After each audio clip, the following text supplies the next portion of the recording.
Salutations. La population lavalloise est vieillissante et les besoins sont nombreux. J'ai le plaisir d'accueillir une dame qui s'y connaît avec les personnes âgées. Oui, Madame bonjour. Carole Seigneur, ça fait plaisir de vous accueillir. Oui, ça va bien. Dites-moi, quels sont les principaux besoins des personnes âgées? Bien, d'abord, je vais me présenter, Carole Seigneur de l'ALPA, Oui. l'Association lavalloise pour les proches aidants. Les besoins pour les aînés, il y en a beaucoup. Il y en a beaucoup. La population vieillissante, on a beaucoup de proches aidants, de personnes âgées qui prennent soin de leurs conjointes. On a aussi des enfants qui ont dans la cinquantaine, la soixantaine, comme moi d'ailleurs, et qui s'occupent de leurs parents. Alors, ils ont besoin de références, ils ont besoin d'écoute, ils ont besoin de répit à domicile, ils ont besoin de beaucoup d'aide et d'accompagnement. Et c'est difficile présentement avec les budgets restreints. On travaille beaucoup avec le CIS de Laval. Oui. Qui nous aide beaucoup, oui. On a des projets actuellement avec eux. On a plusieurs projets, si vous voulez que j'en parle. Oui, bien, certain. Parlez-moi des projets, parlez-moi de ça. Alors, on a un projet au niveau justement des RPA. Oui. C'est d'aller dans les RPA parce qu'il y a beaucoup de proches aidants. Vous en êtes un d'ailleurs, c'est ce que je comprends. Alors, j'ai été marrainier faire des groupes de support auprès des proches aidantes, beaucoup. Il y a aussi des proches aidants, mais qui ont besoin de ventiler, d'avoir des références, d'être écoutés, d'être normalisés dans ce qu'elles vivent. C'est super important. On peut les rencontrer en individuel aussi. Fait que ça, c'est tout le volet intervention psychosociale. On fait ça avec les RPA en partenariat avec le CIS de Laval. On a aussi bientôt un nouveau projet avec les centres d'hébergement, les Avec CHSLD. les centres d'hébergement, oui. C'est un nouveau projet. Mais le centre d'hébergement va être à quel endroit? Bien, on fait les 6 CHSLD publics de Laval. Alors, on va aller, exemple, à Idola-Saint-Jean, à Val-des-Brises bientôt, nous présenter nos services aux intervenants, aux travailleurs sociaux. Même les colos, vous êtes capable de vous en occuper un peu? Bien, nous, c'est des groupes de soutien pour les proches aidants. Oui. Moi, je parle toujours des proches aidants. Oui, mais un va avec l'autre quand même. C'est ça, mais en principe, les proches aidants sont... ça va être plus facile pour eux si on va directement, parce que vous savez, on en a parlé tantôt, un proche aidant qui reste avec sa conjointe, son conjoint à la maison et qui lui-même ou elle-même devient malade et elle peut plus s'en occuper, son aidé doit aller en hébergement. Et ça, c'est une transition super difficile. Hein? Vous avez parlé tantôt d'obligation, ou on peut parler de sentiment d'abandonner, sentiment de culpabilité parce qu'on n'est plus capable de s'en occuper. Alors, c'est d'accompagner les proches aidants dans cette transition-là. Le nombre de personnes âgées, il y en a beaucoup ici à Laval, je crois que c'est près du tiers de la population. Puis on n'a pas fini. Pardon? On n'a pas fini parce que la population est vieillissante. De plus en plus, parce que l'espérance de vie augmente toujours, casuellement. Même que les centenaires, si je me rappelle bien, il y a une vingtaine d'années, il y a 25 ans, lorsqu'il y avait un centenaire, on y apportait des cadeaux, toutes sortes de choses. Maintenant, ils ne le font plus. Il y en a trop. Ah ben, il y en a plus qu'avant, en tout cas. Plus qu'avant. Bien, écoutez, au moins une cinquantaine par année, ici, minimum. C'est pas plus. Alors, c'est ça. Et puis, l'ALPA existe depuis quand? Depuis plus de 20 ans. 20 ans? Oui, depuis plus de 20 ans. Oui. Et puis, disons que c'est administré par un... C'est un conseil d'administration. Nous, on est un organisme communautaire, un OSBL. Alors, on survit, on vit avec l'argent du CIS de Laval. L'appui nous donne des subventions. Il y a quelques fondations privées qui nous donnent aussi des subventions. Alors, notre budget est là c'est le budget qu'on nous octroie. Alors, nous, on n'est pas là pour faire des sous. L'argent qu'on reçoit, on la redonne aux personnes aînées. Qu'est-ce qu'un proche aidant, c'est quoi exactement? Parce qu'il y a plusieurs façons d'aider, là. Oui. Mais le proche aidant que vous aidez, vous, c'est quoi? Il y en a plein. Parce que la difficulté, parfois, c'est moi qui est actuellement proche aidante de mon père ou vous. C'est difficile de dire, moi, je ne suis pas proche aidante, je m'occupe de mon père, c'est normal. Ou vous êtes proche aidante, votre conjoint, c'est normal, je suis son conjoint. mais vous avez un deuxième rôle, vous avez un rôle de proche aidant. Ah oui. Ça, les gens ont de la difficulté parfois à se définir comme proche aidant. On peut être un proche aidant d'un enfant handicapé, on peut être le proche aidant de notre conjointe, d'une amie, d'un parent. Alors, on n'a pas besoin d'être à temps plein. Vous savez, on peut être proche aidant d'une personne qu'on voit 2-3 fois semaine. On n'a pas besoin de vivre avec la personne pour se dire proche aidant et aidant. Vous avez beaucoup de services parce que vous êtes sur le boulevard Le Corbusier. Alors, vous donnez beaucoup de services. Comment les gens peuvent vous atteindre et exprimer leurs besoins? On pense, il y a deux façons. Soit les personnes entendent parler de nous, comme ici. Bien, vous donnez des conférences. On donne des conférences. C'est très bon, c'est très bien ce que vous faites. On donne des conférences dans les organismes communautaires, dans les résidences pour personnes âgées. On donne des conférences où on est invité. Ensuite, on donne du répit à domicile. Vous donnez du répit à domicile? Oui, on a deux sections. On a répit à domicile et répit centre de jour pour les parents, les personnes des ITSADP, c'est-à-dire que des personnes qui ont des difficultés motrices ou des difficultés cognitives. On a un centre de jour pour ça. Mais le centre de jour, où il est, ce centre de jour-là? C'est à la même place. À la même place? Oui, sur Le Corbusier. Vous pouvez accueillir combien de personnes? On a deux salles. Alors, je vous dirais, en même temps, je vous dirais, là, je ne veux pas dire n'importe quoi, c'est pas ma spécialité, mais à peu près 14 personnes par jour. Mais vous devez être débordé par les demandes? Il n'y en a pas tant, mais on a une belle équipe. Vous savez, on est une très belle équipe à l'ALPA. Ah oui. Oui. Et c'est des gens dédiés, des gens de cœur, puis ils travaillent comme nous, Monsieur tantôt en parlait, avec le cœur.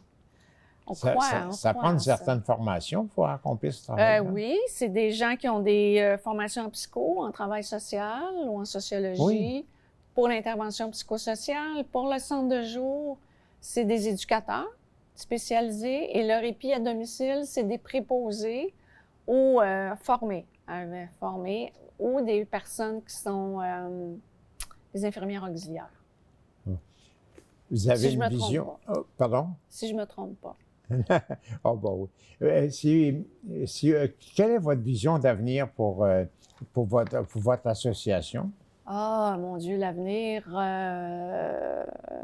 ma DG, France Boisclair, elle pourrait vous en dire encore plus que moi. Elle est tellement passionnée. Ce qu'on veut, c'est accompagner le plus de personnes possible à Laval. T'sais, avoir donné du répit, qu'il n'y ait pas une liste d'attente de plusieurs mois, qu'on soit capable, quand la personne arrive dans les débuts de la prochaine aidance, qu'on leur donne des références, qu'on les accompagne durant tout leur parcours jusqu'à l'hébergement et jusqu'à la fin de leur vie. Malheureusement, parfois, ils arrivent trop tard. Ah bon? Oui, parce que vous savez, je ne sais pas vous, mais on va nous dire, je me suis toujours arrangée toute seule, Carole. Alors, je vais continuer à m'organiser, mais on peut pas, parfois on a besoin d'aide. Et c'est d'être proactif aussi, de ne pas attendre qu'il soit trop tard. Vous savez, il y a des proches aidants qui nous appellent. La dame est tombée, elle a eu une fracture, elle ne peut plus s'occuper de son conjoint. Elle est dans l'urgence, mais il n'y a pas de service. Comprenez-vous? Alors là, c'est tard. C'est quand le réseau commence dans les débuts, bien, on a les moyens de mieux les accompagner. Mais vous allez être obligé de prendre de l'expansion? Bien, de l'expansion, je ne sais pas. Là, on est 6 intervenants psychosociales maintenant. On a une belle équipe aussi. On a 4-5 éducateurs spécialisés avec des préposés. Et on a, je vous dirais, je connais moins le répit à domicile, mais il y a à peu près, je vous dirais, une quinzaine de préposés à domicile. C'est essentiel. Ce que vous faites actuellement, c'est essentiel. Moi, je pense que oui, c'est essentiel. C'est bon. Ouais. C'est bon. On peut devenir membre chez vous? Oui.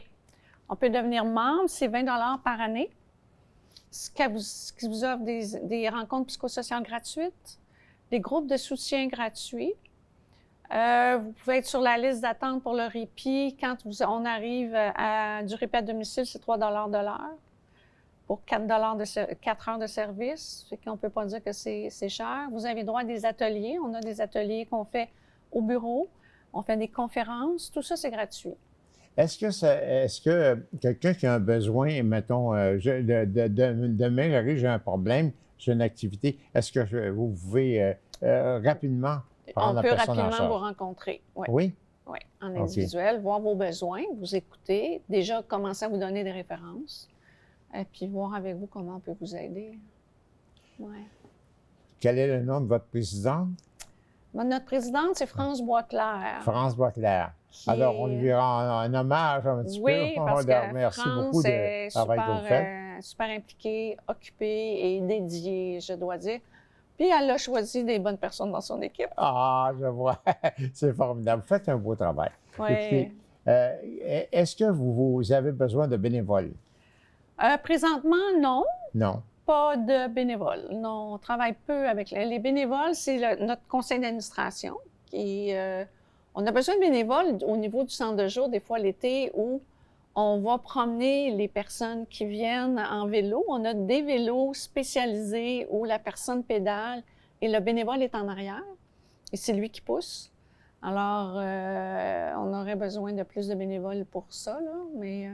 J'ai vu dans vos dépliants que les personnes handicapées peuvent... vous acceptez les personnes handicapées aussi? Centre de jour, oui. C'est formidable. Au répit à domicile aussi, oui.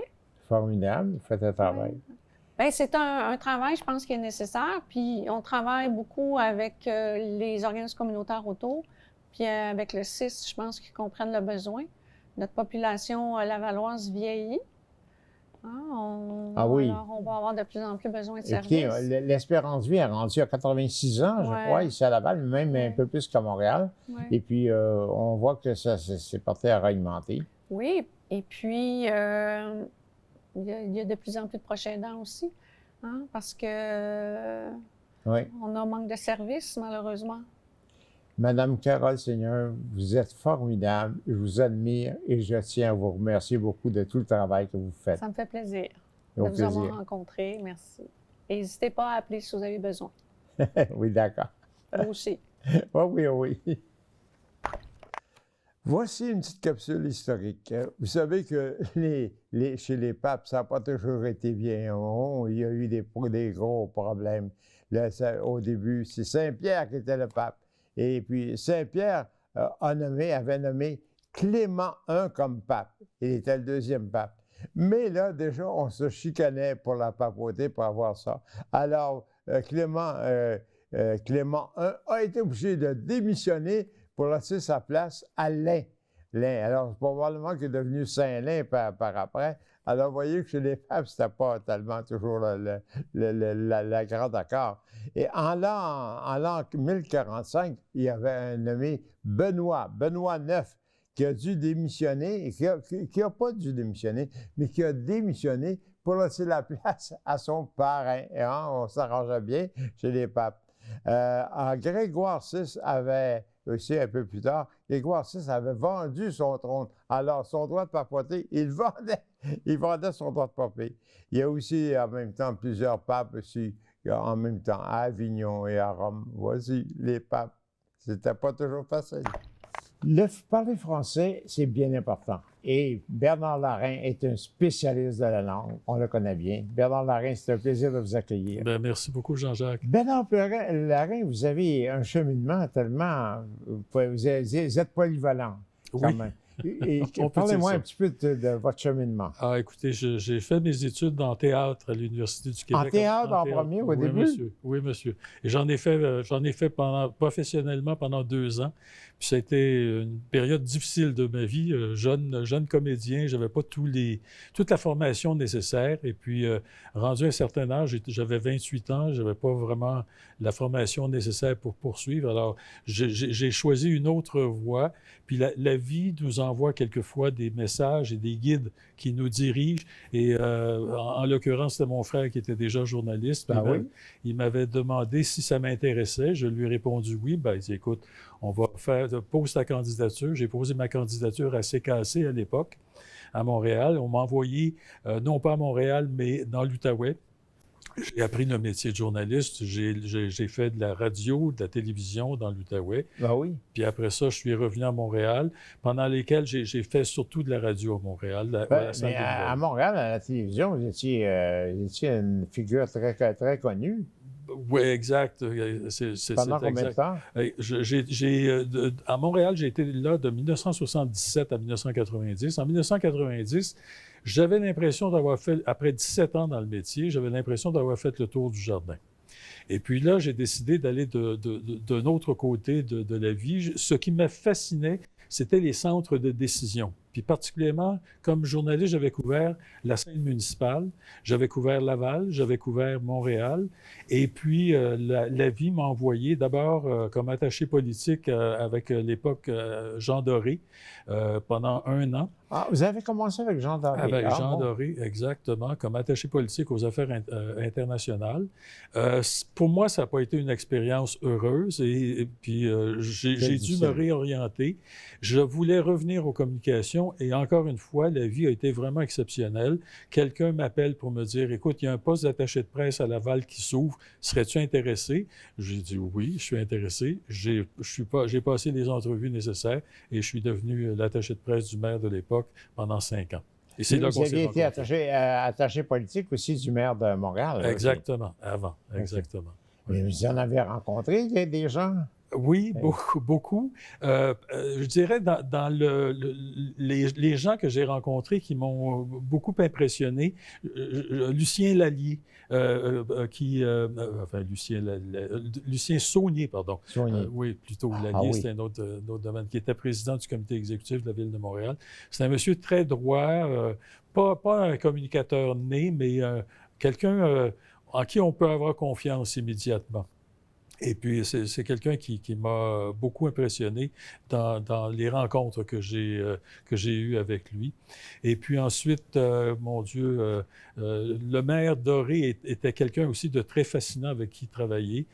C'était, par exemple, on travaillait un dossier avec lui, puis on quittait, il était tout de suite dans un autre dossier, puis une capacité de concentration assez fantastique. Alors, dans les personnes là, qui m'ont impressionné, il y a ces deux-là. Internationalement, est-ce qu'il y en a? J'ai pas fait de carrière internationale. J'ai pas eu ce privilège-là puis ce goût-là, sinon que le métier de journaliste m'a amené, après avoir été attaché de presse à Laval, j'ai quitté et j'ai eu l'occasion à ce moment-là d'enseigner en Afrique le métier de journaliste. Je suis allé dans 3 pays, le Bénin, la Mali et la Guinée. Et il s'agissait de montrer les éléments principaux du métier, les faits, et puis apprendre comment manier les appareils avec lesquels la technologie est de plus en plus importante dans le métier, déjà à l'époque. Alors, c'est ce qui m'a amené. Et ça, l'Afrique a été pour moi une expérience difficile, mais gratifiante, parce que les élèves ont réussi. Ceux avec qui on enseignait ont réussi. Alors, ils ont obtenu le diplôme universitaire de l'Université de Montréal, parce que c'était en partenariat avec l'Université de Montréal. Ah bon? Et puis... mes plus beaux voyages m'ont été en Afrique. Ah oui? Ah oui. C'est tellement... Les dépaysants, c'est tellement formidable. Là, l'ancien journaliste voudrait savoir où, mais... oui, surtout au Cameroun, l'Algérie, le Maroc, la Tunisie, puis disons qu'un petit peu les petits pays alentours, des fois on allait retour, j'ai bien aimé. Ça a été formidable. On a le goût d'écrire après ça, lorsqu'on a fait une vie aussi palpitante. Oui, exact. Après avoir terminé une carrière, en fait, rendu à l'âge de 65 ans, ça faisait depuis le plus jeune âge, depuis que j'avais au moins 18 ans, j'avais eu le goût d'écrire. Et puis, je me suis dit, rendu à 65 ans, Bernard, tu as 65 ans, à quel âge tu vas l'écrire, ton livre? Alors, je me suis mis, j'ai quitté mon emploi de l'époque, j'étais attaché de presse au cabinet du maire de Montréal à cette époque-là. J'ai quitté et j'ai écrit mon premier livre qu'on peut voir ici, qui s'appelle « Méditer et développer son plein potentiel », parce que ça fait depuis 1987 que je fais de la méditation. Ça m'a tellement apporté de sérénité, de calme, et de bonheur, apprendre à découvrir la vie dans son essence la plus simple. C'est simplement de se concentrer sur ce qu'on fait. Et puis, j'ai découvert des nouvelles valeurs auxquelles je ne pensais jamais arriver, principalement de nature spirituelle. Ça m'a beaucoup aidé sur le plan, de façon très concrète dans ma vie de tous les jours. Alors, j'ai décidé de partager avec d'autres pour que des gens puissent connaître éventuellement la méditation ou des gens qui la connaissent déjà apprennent de nouvelles formes de méditation parce que j'ai le bonheur d'en avoir mis au point une forme de méditation que j'ai appelée la méditation de l'énergie et dont je parle dans le premier et le deuxième livre que j'ai écrit. Et les seconds livres, les deuxième et troisième, Oui. ça traite à peu près des mêmes sujets? En fait, le deuxième, c'est méditer, courte méditation pour gens pressés, parce que dans les rencontres que j'ai faites après avoir écrit le premier, on m'a beaucoup dit « j'aimerais bien ça méditer, mais moi, j'ai pas le temps ». Alors, je me suis dit, bon, il y a moyen de combler ce besoin-là, OK. et puis de se trouver quelques minutes par jour et éventuellement à faire, avoir le temps de se reculer par rapport à ce qu'on fait, avec la respiration, simplement se reprendre en main, reprendre l'état de conscience qui est le nôtre, et puis s'en aller dans nos activités de façon plus sereine. C'est peut-être pas aussi efficace, je dirais, qu'une méditation plus longue, 25, 30 et 40 et plus par jour. Mais déjà, c'est un premier recul et un premier jet qui peut nous initier à éventuellement aller plus loin. Et le troisième livre? Le troisième livre, c'est un homme que j'aime beaucoup, Jean-Guy Arpin, qui est devenu un ami que j'ai rencontré dans des salons du livre. Il y travaillait. Il a écrit plusieurs ouvrages. Et puis, il fait de la méditation zen. C'est quelque chose qui me fascinait sans connaître véritablement de quoi il s'agissait. Puis, j'ai décidé de l'inviter à me raconter son expérience. Et on a parlé de son expérience dans le chemin vers l'éveil. Ouais. Maintenant, vous avez une nouvelle occupation quand même. Vous vous intéressez au français pour Oui. l'intégration du français chez les immigrants. Exactement. Parlez-moi de ça, puis ça, c'est pas mal important. Alors, ça a commencé d'abord depuis 2016, je suis bénévole au Collège Montmorency, ici à Laval.